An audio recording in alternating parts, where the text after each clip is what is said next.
Hello students, आज हम issue of debenture का टॉपिक कर रहे हैं।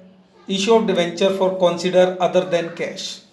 डिवेंचर इशू करना कैश के बदले किसी और प्रतिफल के रूप में, मतलब कंपनी क्या कर रही है, डिवेंचर इशू कर रही है, बदले में डिवेंचर होल्डर से कैश नहीं ले रही, कैश के रूप में कुछ और ले रही है। कुछ और का मतलब जैसे कि प्लाट वाले से प्लाट ले लिया, मशीन वाले से मशीन ले ली, मतलब अदर देन कैश, कैश को छोड़कर किसी और प्रतिफल के रूप में डिवेंचर इशू किए जा रहे हैं। Let discuss.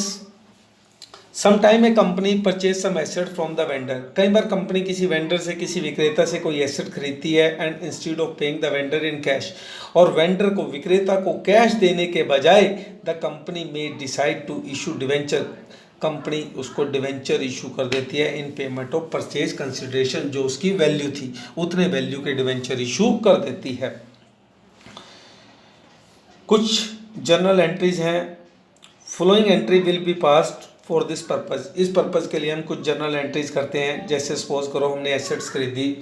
पहले तो मैं आपको ये बता दूं, एसेट्स का बैलेंस डेबिट होता है। जब भी कंपनी एसेट्स खरीदती है तो एसेट्स को डेबिट में दिखाया जाता है, और जिससे खरीदी है वो हमारा क्रेडिटर है, लायबिलिटी है, और उसको क्रेडिट में दिखाया जाता है। तो एसेट खरीदने की एंट्री क्या हुई, assets account debit to vendor. फिर अब जिस वेंडर से हमने एसेट्स खरीदी है उसको हमने डिवेंचर इशू करने हैं। तो सबसे पहले डिवेंचर्स हम तीन तरह से इशू कर सकते हैं उस वेंडर को।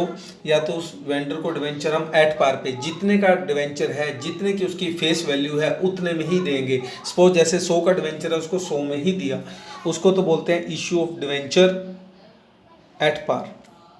अगर हम उसको डिवेंचर होल्डर को 100 वाला डिवेंचर 105 में देते हैं या 110 में इशू करते हैं तो वो आएगा issue of debenture at premium.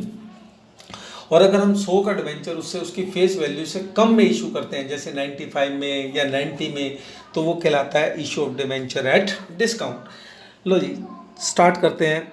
First case, issue of debenture to vendor at par. अब हमने वेंडर को डिवेंचर इशू किए हैं एट पार पर, पूरे रेट पर, फेस वैल्यू पर। अगर 100 का है तो 100 में ही दिया है।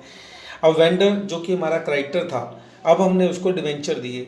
डिवेंचर देने से जो हमारा क्रेडिटर था वो ख़त्म हो गया। क्रेडिट होता है, ख़त्म होने पर वो कहाँ पर आ जाएगा, डेबिट में। तो अब वेंडर वैसे भी वो हमारा रिसीवर है, हमारे डिवेंचर को रिसीव कर रहा है, तो हमने पढ़ा है डेबिट द रिसीवर। तो अब वेंडर रिसीवर है इसलिए वो डेबिट में आ गया, और हमने उसको क्या इशू किए हैं, डिवेंचर। व्हाट गोज आउट, हमारे पास से क्या गए हैं, डिवेंचर। सेकंड, जब हम उसको प्रीमियम पे इशू करते हैं तो फर्स्ट केस वाली एंट्री तो वही रहेगी, वेंडर टू डिवेंचर, और साथ में एक और एंट्री जुड़ जाएगी सिक्योरिटी प्रीमियम के नाम से। अब सिक्योरिटी प्रीमियम को क्रेडिट में क्यों रखा जाता है, जब कंपनी अपना 100 रुपये का डिवेंचर 105 में इशू कर रही है, 100 वाली चीज़ 105 में बेच रही है, तो 5 रुपये कंपनी को प्रॉफिट हो रहा है, और प्रॉफिट का बैलेंस क्रेडिट होता है, इसलिए सिक्योरिटी प्रीमियम को उन्होंने क्रेडिट में दिखाया है।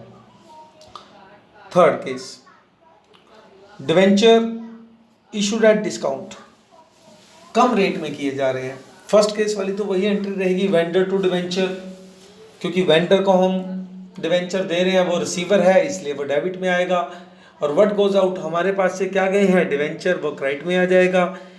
पर इसमें एक एंट्री और जुड़ जाएगी डिस्काउंट ऑन डिवेंचर के नाम से, और डिस्काउंट को हम डेबिट में शो इसलिए करते हैं क्योंकि कंपनी को लॉस हो रहा है। वो 100 वाला डिवेंचर 90 में दे रहा है, 95 में दे रहा है, तो उसको लॉस हो रहा है, और लॉस का बैलेंस क्या होता है, डेबिट, इसलिए इन्होंने डिवेंचर्स को डेबिट में शो किया है। Thanks to everyone.